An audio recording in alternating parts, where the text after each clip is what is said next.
Algebra 2 with Miss Knowles. I'm glad you guys are here. We are in Unit 2. We are on Learning Objective 2. This is not right. This is wrong. This is Learning Objective 1. We are dividing complex numbers. So we're still working with like a plus bi. Previously, all of the other problems before this were just add, subtract, and multiply. So we're still in the first learning objective with complex numbers. We're just working on dividing now, so you'll see some fractions. So Unit 2, Learning Objective 1, still working with I, and we're just going to look at what division looks like in this.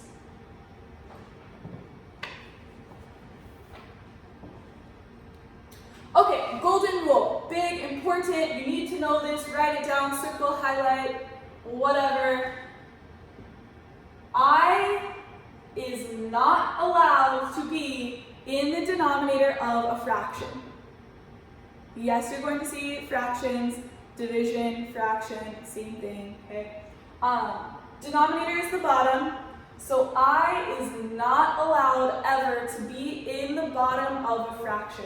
It can be on the top, we don't care about the top, but in the denominator of our fraction, we cannot have any imaginary numbers. So what we're going to do to simplify this is actually kind of rearrange and redo some things to get rid of I in the bottom of our fractions. So here's what this looks like, right? You may get something like 2 minus 3i divided by 1 plus 4i. Again, notice, this is a problem. When you see I in the denominator, I on the bottom of your fraction, we have to do something about it. This is not allowed to happen. Gotta go. Okay? So I'm going to show you what we do to get rid of this I in the bottom of your fraction.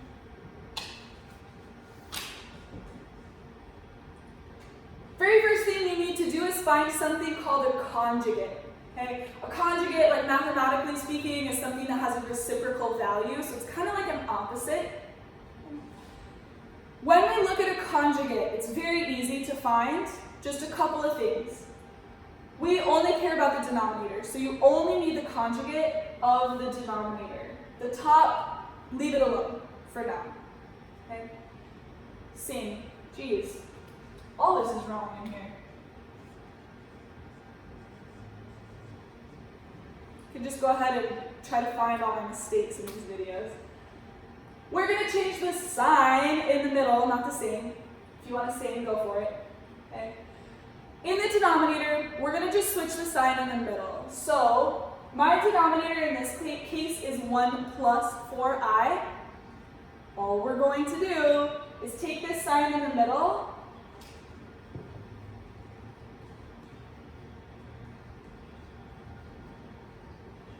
switch it so our conjugate is equal to 1 minus 4i. So it's as easy as that. Only the denominator. We don't care about this up here. When we talk about a conjugate, we're only looking in the denominator. So I only care about 1 plus 4i, changing the sign in the middle, I'm getting 1 minus 4i. Step 1, very easy step. Very little math involved. The only tricky thing is you just have to remember when you see a fraction, we got to find the conjugate. Second part of this is where we sometimes run into trouble. All you're going to do after you find that conjugate is multiply. So we're going to multiply the top and the bottom by that one conjugate, both by the same thing. Okay? So do not find the conjugate of the numerator. That's where people get mixed up a little bit on this. Okay. When you go to multiply, we're going to go straight across the top, and we are going to have to FOIL. So FOIL on the top, FOIL on the bottom. All you're doing is multiplying by that conjugate. So you're going to switch the sign, take that new conjugate that you found, and multiply it through on the top and the bottom. I'll show you what that looks like. So here's your example. So remember, step 1 is to just find your conjugate only in the denominator. So if I have 1 plus 4i my conjugate is 1 minus 4i, so I'm going to multiply by 1 minus 4i. Here's where we get mixed up sometimes. I'm going to take this exact same conjugate and multiply on the top. Sometimes people want to find 2 plus 3i and multiply over here. Don't do that. Same thing on the top and the bottom. Just like an equal sign has to stay in balance, we have to keep our fraction in balance too. So if we multiply the bottom by 1 minus 4i, we also have to multiply the top by 1 minus 4i. So essentially what this does, it gives us like one big monster fraction. We have 2 minus 3i times 1 minus 4i over 1 plus 4i times 1 minus 4i.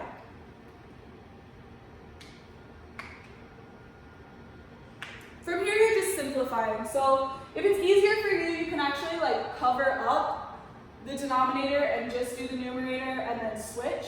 So we're only dealing with one at a time. So don't let the fraction intimidate you. We're just going to FOIL on the top and FOIL on the bottom, just like all of the other foiling that we've done.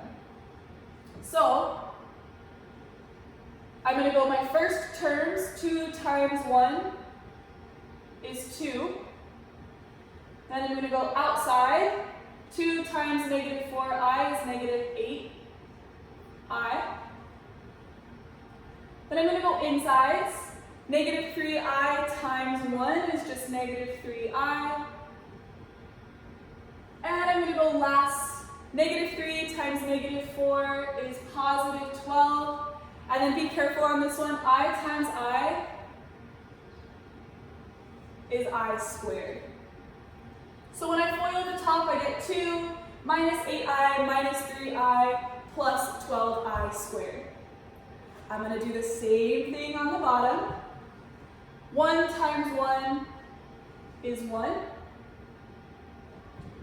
1 times negative 4i is negative 4i. 4i times 1 is just 4i. And 4i times negative 4i, positive times a negative is a negative. 4 times 4 is 16. And I times I is I squared. Just pay attention to your positive and negative signs on that one. So, I am going to now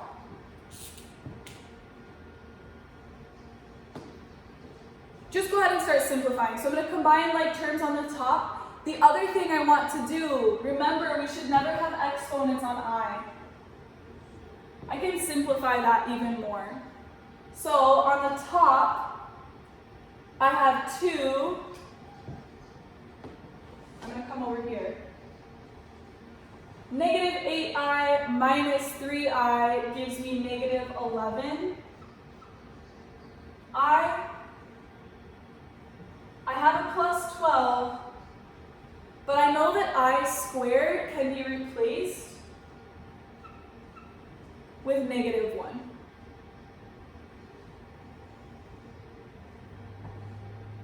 On the bottom, here's the cool part. Your terms in the middle should always cancel out. We have positive 4i and negative 4i. 4 minus 4 is 0. These are opposites. They cancel out completely. They disappear. They go away. And then we have another I squared that we can simplify. Again, gives us negative 1. So on the bottom, all I have is 1 minus 16 times negative 1, because I just replaced I squared with negative 1. So cool thing is now, in the bottom, all of our i's disappeared. This will always happen if you do the conjugate correctly. Simplifying just a little bit more, I'm going to multiply right here, so I have 2 minus 11i. 12 times negative 1 is negative 12. Down here, I'm going to multiply again. Negative 16 times negative 1 is going to give me positive 16. And then if I just combine like terms, 2 minus 12 gives me negative 10, minus 11i, and 1 plus 16 is 17. So again, what we're looking for, no more I in the denominator. So this right here would be your final answer. The reason we use the conjugate is because this happens every single time if you do it correctly. It will always get rid of the I in your denominator. So that's why the conjugate is so cool. I think it's cool anyway. This math is cool.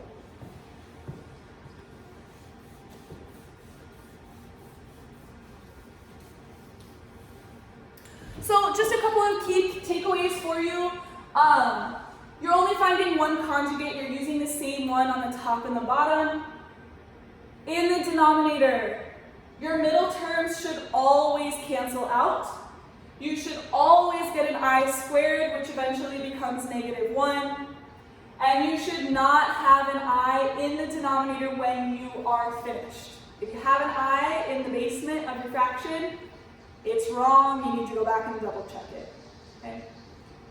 That's all I have for you. So division is actually pretty straightforward as long as you know how to FOIL. You're not actually dividing anything. You're just simplifying and canceling out I.